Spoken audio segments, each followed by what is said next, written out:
Hello friends, আরেকটা নতুন ভিডিওতে তোমাদের সকলকে অনেক অনেক স্বাগত। বন্ধুরা, আজকের ভিডিওতে আমরা বাংলা বর্ণমালার ব্যঞ্জন বর্ণগুলিকে সুন্দর করে পড়ব। আমরা জানি বাংলা বর্ণমালাকে দুই ভাগে ভাগ করা যায়, এক স্বরবর্ণ, দুই ব্যঞ্জন বর্ণ। আর এই ব্যঞ্জন বর্ণ আছে মোট 40টি। তাহলে চলো আজকের ভিডিওতে আমরা সেই বাংলা বর্ণমালার ব্যঞ্জন বর্ণগুলিকে সুন্দর করে পড়ে নিই। দেখে নিই যে বাংলা বর্ণমালার ব্যঞ্জন বর্ণের প্রথম বর্ণ কী আছে।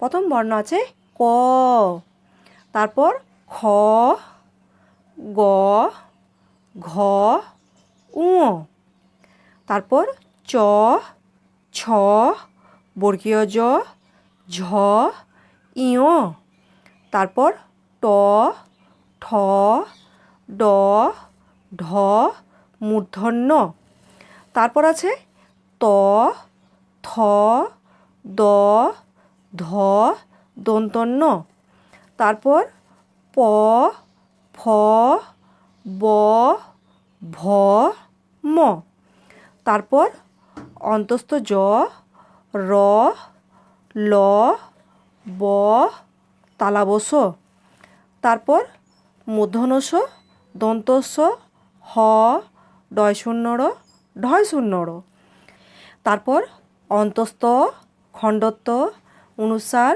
বিসর্গ, চন্দ্রবিন্দু। বন্ধুরা, চলো ব্যঞ্জন বর্ণগুলিকে আমরা আরেকবারও সুন্দর করে পড়ে নিই। ক, খ, গ, ঘ, উ, চ, ছ, বর্গীয় জ, ঝ, ইয়, ট, ঠ, ড, ঢ, মূর্ধন্য, ত, থ, দ, ধ, দন্তন্য, প, ফ, ব, ভ, ম, তারপর অন্তস্থ জ, র, ল, ব, তালাবস, মূর্ধন্যস, দন্তস্ব, হ, ডয় শূন্য র, ঢয় শূন্য র, অন্তস্থ, খণ্ডত্ব, অনুসার, বিসর্গ, চন্দ্রবিন্দু। তাহলে বন্ধুরা, আজকের ভিডিওতে আমরা বাংলা বর্ণমালার ব্যঞ্জন বর্ণগুলিকে সুন্দর করে পড়লাম। আশা করি ভিডিওটা তোমাদের ভালো লেগেছে। আর দেখা হচ্ছে পরদিন এরকমই নতুন কোনো ভিডিওর সাথে। এখনকার মতো টাটা।